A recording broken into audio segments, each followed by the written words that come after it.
आप जिस तरह की टेढ़ी मेढ़ी जिंदगी जी रहे हैं वो अभी तो ठीक है, लेकिन जब वक्त निकल जाएगा और कुछ बनने की उम्मीद खत्म हो जाएगी, तब आप फ्रस्ट्रेशन में आकर किसी नशे में जुट जाएंगे और आगे क्या होगा ये आप अच्छी तरह से जानते हैं।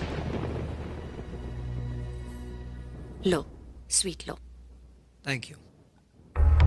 सांझ का हाथ मैं उस इंसान के हाथ में देना चाहती हूँ जिसकी अपनी पहचान हो। और अगर एक माँ अपनी बेटी के फ्यूचर और सिक्योरिटी के बारे में ऐसा सोचती है तो मुझे लगता है कि उसका सोचना गलत नहीं है। एम आई राइट मिस्टर रोहन? जी बिल्कुल राइट। आपने समझा दिया, मैं समझ गया। वैसे आपके समझाने का अंदाज बहुत अच्छा लगा। लोग डांट के, बिठा के, रुला के, हंसा के समझाते हैं, आपने तो खिला पिला के समझा दिया। By the way, thanks for the dinner. Bye सांझ।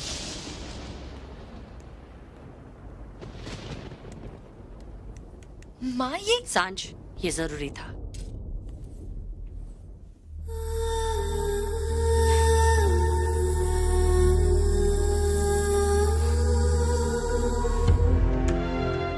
आप क्या बात कर रहे छठा साहब? हम रोहन से नहीं मिल सकते? मिस्टर माल्या, मजबूरी है। ऐसे केस में हम कोर्ट की परमिशन के बगैर किसी को मिलवा नहीं सकते। अब आपको ऐसा कहते हुए मुझे बहुत बुरा लग रहा है, लेकिन कानून का काम कानून के हिसाब से चलेगा। है जी, ठीक है ना जी? और मिस्टर माल्या, वो केस भी ये छोटा मोटा नहीं है। वो मर्डर किया उस लड़के ने, बॉडी भी मिल गई है, शिनाख्त भी हो गई है। क्लब में डांस करती थी वो लड़की, मेहंदी बार में। Okay okay okay okay, relax, कुछ नहीं होगा। रिलैक्स आज। खुशवंत चड्डा यार, हम आत्रे। हाँ, वो केस का फाइल तो मेरे पास है। हाँ, मेरी गाड़ी निकालो, आता हूँ। माल्या साहब सॉरी, मुझे जरा हेडक्वार्टर पहुंचना है। लेकिन चड्डा साहब, सरकारी काम है, जाना ही होगा। ओए हवलदार, सुनो, साहब को चाय कॉफी जो चाहिए दो। हाँ साहब। तुम्हारी कुछ नहीं होगा। रिलैक्स रिलैक्स, कुछ नहीं होगा। मैं रोहन को बाहर निकालूंगा। I'll hire the biggest lawyer.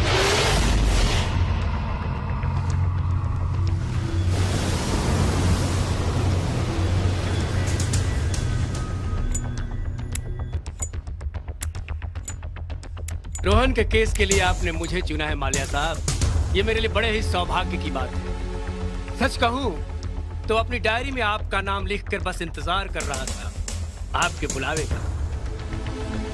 देखिए माल्या साहब, आपने मुझे ना भी बुलाया होता ना, मैं खुद आपसे मिलने वाला था। क्या है कि सरकार ने रोहन के खिलाफ खड़े रहने का काम मुझे दिया है, तो मजबूरी से तो करना ही पड़ेगा। लेकिन आपको मैं सही बात बता दूं, इस जिंदगी सरकार से नहीं, आप लोगों की बदौलत चलती है। इसलिए रोहन को बचाने के लिए मैं जो कुछ भी कर सकता हूं करूंगा। माल्या साहब, पहली तारीख में हम इस केस को इतना कमजोर कर देंगे कि दूसरी तारीख में ही वो बाहर आ जाएगा। लीजिए माल्या साहब, ये तो बात और बन गई। अब आपको परेशान होने की कोई जरूरत नहीं। मैं और मिस्टर कुलकर्णी मिलकर सारा खेल जमा देंगे। डिफेंस लॉयर, पब्लिक प्रोसिक्यूटर एक साथ। अब तो रोहन का बाहर आना बिल्कुल तय है। इसके लिए जितना पैसा लगेगा लगाऊंगा। मैं आप लोगों की फीस से 10 गुना ज्यादा पैसे आप लोगों को दूंगा। लेकिन रोहन पोदार किसी भी हालत में जेल से बाहर नहीं निकलना चाहिए।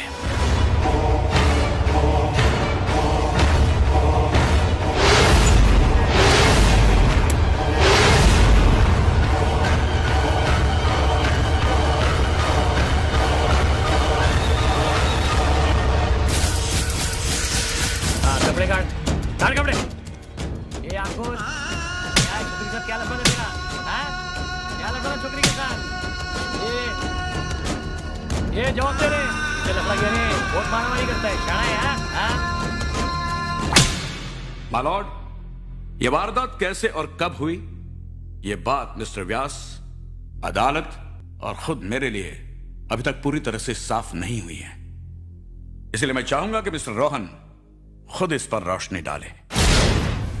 हाँ मिस्टर रोहन, बताइए उस दिन जो कुछ भी हुआ, कैसे हुआ, कब हुआ, किस तरह हुआ, बताइए। नहीं, आप अपना बयान याद करने की कोशिश मत कीजिए। उस झूठ को मेंटेन रखना आपके लिए बड़ा मुश्किल हो जाएगा। बताइए। वो उस रात मैं घर लौट रहा था। हाँ? तो मैंने देखा कुछ गुंडे एक लड़की को जबरदस्ती कितने कितने लोग थे, कितने गुंडे थे? 2 थे शायद। शायद शायद मतलब आप ये कहना चाहते हैं कि आप उन्हें ठीक तरह से देख नहीं पा रहे थे। बताइए क्या बात थी? जी नहीं, नजदीकी थे। बताइए ना। 2 थे। 2 थे। क्या कर रहे थे, क्या देखा आपने? मैंने देखा कि एक लड़की को जबरदस्ती कर रहे थे, उसे टैक्सी में धकेल रहे थे। मतलब ये कि कुछ गुंडे किस्म के लड़के एक लड़की को जबरदस्ती उठाकर टैक्सी में डाल रहे थे। आपने ये नहीं सोचा कि ये खतरनाक हो सकते हैं, इनके पास चाकू, रिवॉल्वर जैसे भयानक हथियार हो सकते हैं? ये नहीं सोचा आपने? उस वक्त तो लड़की को, उस वक्त जो लड़की चंगुल में फंसी हुई थी वो आपके लिए अजनबी नहीं थी, वो आपकी दोस्त थी। इसलिए उसकी जान बचाने के लिए आप अपने होशो हवास खो बैठे और उन लड़कों पर टूट पड़े। बताइए काजल आपकी दोस्त थी या नहीं? जी हम एक दूसरे को जानते थे।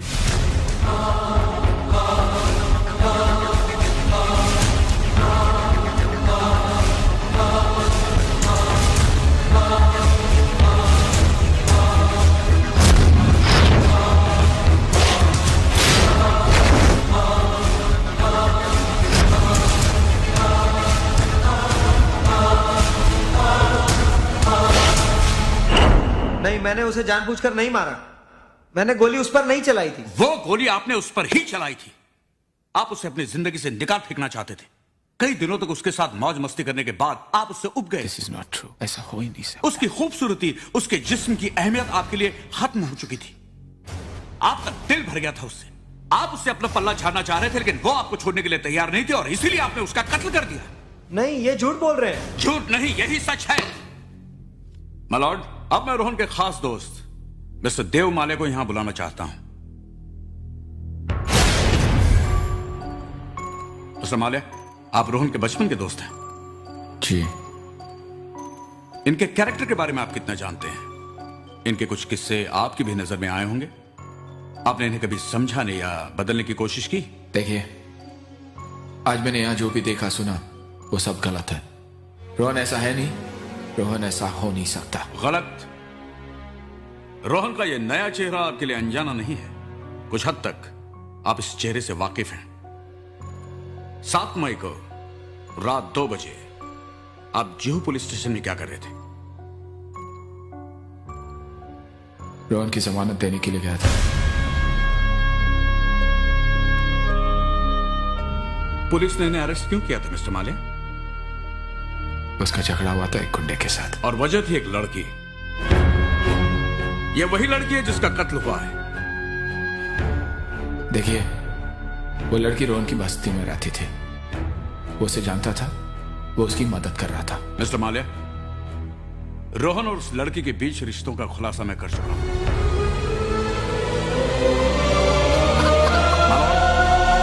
इस केस से जुड़े हुए कुछ सबूत इकट्ठा करने के लिए मुझे थोड़ा सा वक्त चाहिए।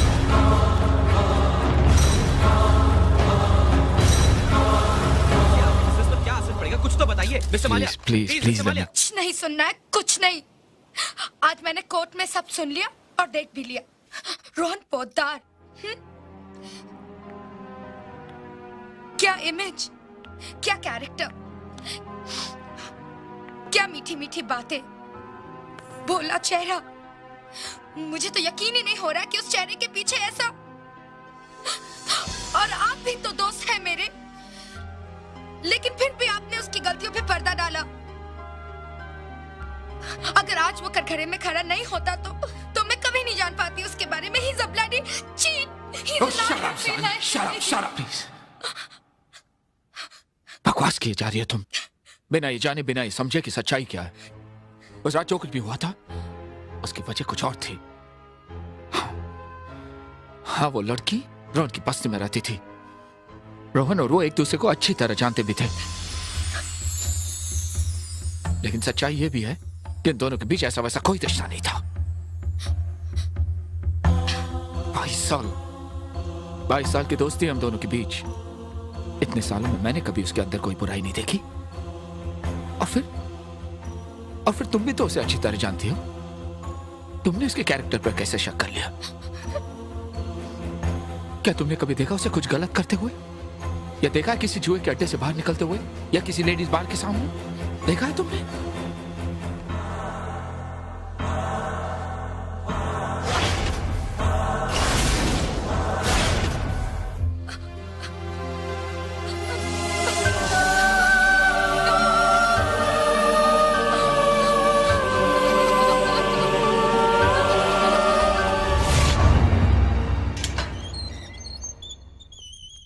चलो ऑफिस में देखता हूँ। जी।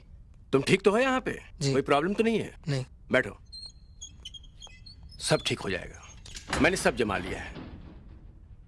बस तुम्हें कोर्ट में एक झूठ बोलना है। कल पूरी घटना के बारे में जब तुमसे सवालात किए जाएंगे, तुम्हें सिर्फ इतना बोलना है कि ना तो तुम्हारे पास कोई रिवॉल्वर था, ना ही तुमने कोई गोली चलाई। अरे रिवॉल्वर तो थी मेरे हाथ में, गोली भी चलाई थी मैंने। हाँ हाँ, मुझे मालूम है, मैं जानता हूं ऐसा हुआ है, लेकिन तुम्हें अदालत में झूठ बोलना है। पर झूठ बोल के कैसे सर? एक झूठ बोलकर तुम्हारे सामने कौन सा नरक का दरवाजा खुल जाएगा? यहाँ तुम्हारी जिंदगी का सवाल है, और सिर्फ तुम्हारी जिंदगी ही क्यों, तुम्हें जेल हो गई तो उस लड़की की जिंदगी तबाह हो जाएगी जो तुमसे प्यार करती है। पुलिस की चार्जशीट और मिस्टर कुलकर्णी की दलीलों ने जो कहानी बताई है, सच्चाई वो नहीं है माय लॉर्ड। सच्चाई ये है कि मिस्टर रोहन पोद्दार ने लड़की को बचाने की खातिर गुंडों के साथ हाथापाई की, और ये उसमें कामयाब भी होते, क्योंकि गुंडों के साथ हाथापाई में मिस्टर रोहन पोद्दार गुंडों पे भारी पड़ गए, और तभी एक गुंडे ने रिवॉल्वर निकालकर रोहन पोद्दार पर फायर किया। काजल ने उस गुंडे को रोकने की कोशिश की और गोली काजल को लग गई। माय लॉर्ड, रोहन पोद्दार के पास ना तो कोई रिवॉल्वर था और ना ही रोहन पोद्दार ने कोई गोली चलाई। क्यों मिस्टर रोहन पोद्दार, ऐसा ही हुआ था ना? जी हाँ। मिस्टर रोहन पोद्दार, एक बात कह दूं आपसे, जब आपकी केस की फाइल मेरे हाथों में आई, बड़ा अफसोस हुआ मुझे। आपके पिता स्वर्गीय हरकिशन दास पोद्दार, क्या शख्सियत है उनकी, क्या कुछ नहीं किया उन्होंने इस शहर के लिए। इस शहर में कितने हॉस्पिटल्स और स्कूल्स चलते हैं उनके ट्रस्ट पर।